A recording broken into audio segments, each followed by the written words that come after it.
It's all I can see. Bueno, Pablo nos va a leer entonces algo de La burocracia mandarina, un libro de cuentos que ahora vamos a poder hacer circular un poco en Buenos Aires, pero que se editó en San Pablo, ¿no? Que yo estoy leyendo y que la verdad que está muy bien. Gracias, Edgardo. Y voy a comer unos minutitos de la lectura del cuento porque quiero celebrar públicamente el haberlo conocido, Edgardo, y haberlo leído.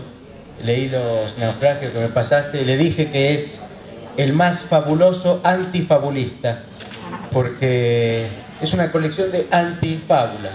Antifábulas porque no solo no se resuelven en una moraleja, sino que se regodean en la irresolución. Y creo que todos, de alguna manera, estamos, o muchos, estamos intentando ese tipo de escritura. Borges decía que los sonetos son máquinas de pensar, y creo, por lo menos hablando por mí, yo intento hacer máquinas de no pensar, o máquinas que imposibiliten el pensamiento. Y los naufragios tienen mucho de eso. Y este libro, La burocracia mandarina, es una colección de máquinas de imposibilitar pensamiento. Una de las líneas del libro es que cada cuento transcurre en otro país. Está el cuento mexicano, el cuento suizo, el cuento chino, el cuento brasilero, el cuento argentino, uruguayo. Pensé leerles el cuento argentino, pero está tan controversial la Argentina que preferí leerles el cuento ruso. Así que, ¿te parece? Eso levantamos. Con eso levantamos. Si no levantamos con este cuento que va a leer ahora Pablo... Es bueno para terminar. Sí. Aparte los rusos levantan lo que sea, Gombrowicz, ¿no? Estamos ahí. Para conectarnos con Gombrowicz.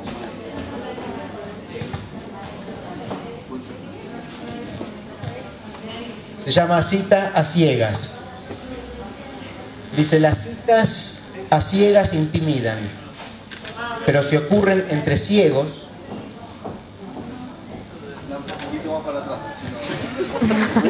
¿Sí? No, la silla, es como él tiene la idea de que es ahí. Ahí. Tenía razón. Cita a ciegas. Las citas a ciegas intimidan, pero si ocurren entre ciegos, resultan todavía mucho más inquietantes. Así fue como se conocieron Aniushka y Mijail. Se encontraron un día de invierno a la entrada de una taberna, verificaron sus nombres como si intercambiaran contraseñas, se buscaron las manos para saludarse y se dirigieron casi sin ayuda hasta la única mesa disponible. La humareda y el ruido de las conversaciones eran aplastantes. Ante la certidumbre de que los estaban mirando, se apuraron a pedir 2 cervezas con cognac y acomodaron los abrigos de piel contra el respaldo de las sillas. Ambos traían perros guías que se olisquearon sin interés y se tumbaron en direcciones opuestas, despreocupados del universo. Sobre la mesa había una botella de ketchup y 2 cigarrillos mal apagados. Ellos se habían convencido de que esta vez la cita les depararía un final feliz y creyeron encontrar signos de ese destino en los detalles más insignificantes. Aniushka evocaba la impresión que había dejado en su mano el saludo de Mijail, la fuerza del apretón, la tersura oleosa, el calor de su piel mullida.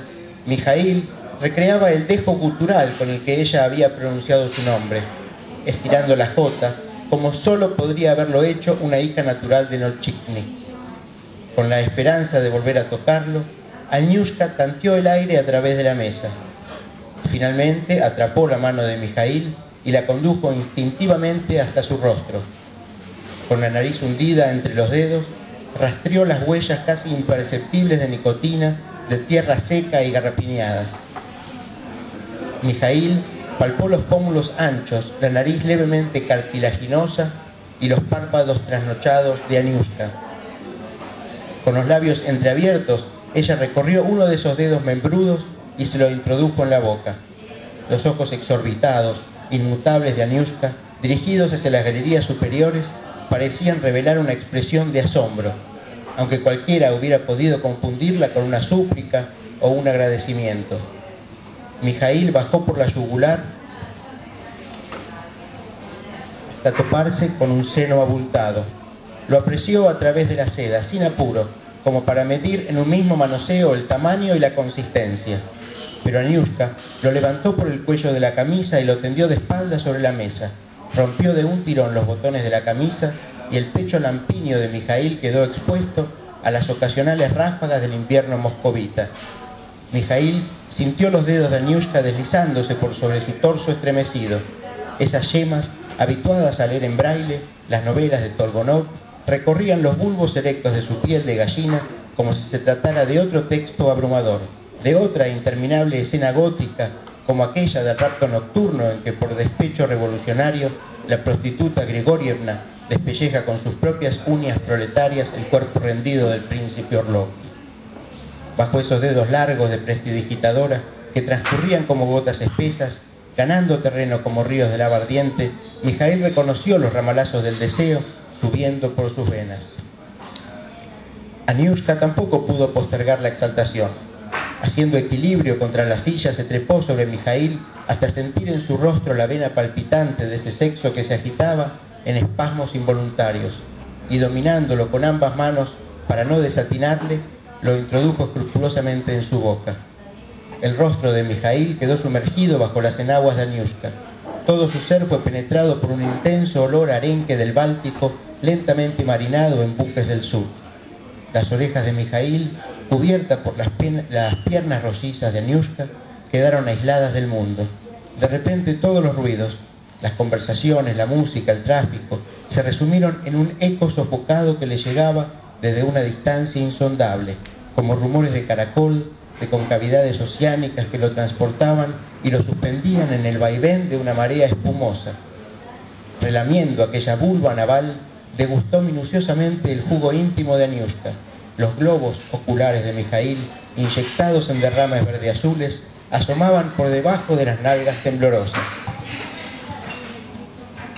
Aniushka, sin dejar de exasperar el miembro ya ofuscado, buscaba como perra en celo el tuétano de esa verga ensoberbecida, la melcocha efervescente de su sal.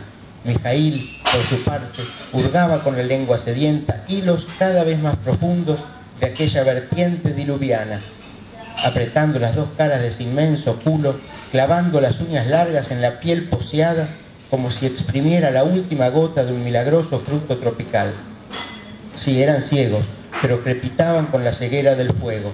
Se consumieron uno al otro, sin miramientos, por las venas vulnerables, agridulce de su piel encrespados, hasta que sus bocas abiertas se desarticularon en un grito inaudito, detenido en el tiempo, pasmado ante el espectáculo de su propio estampido, pánico, precipitándose hacia el silencio. Así se quedaron unos minutos, Aniushka sobre Mijaíl, invertidos, sin decir nada, como dos animales exhaustos, hasta que recuperaron la conciencia.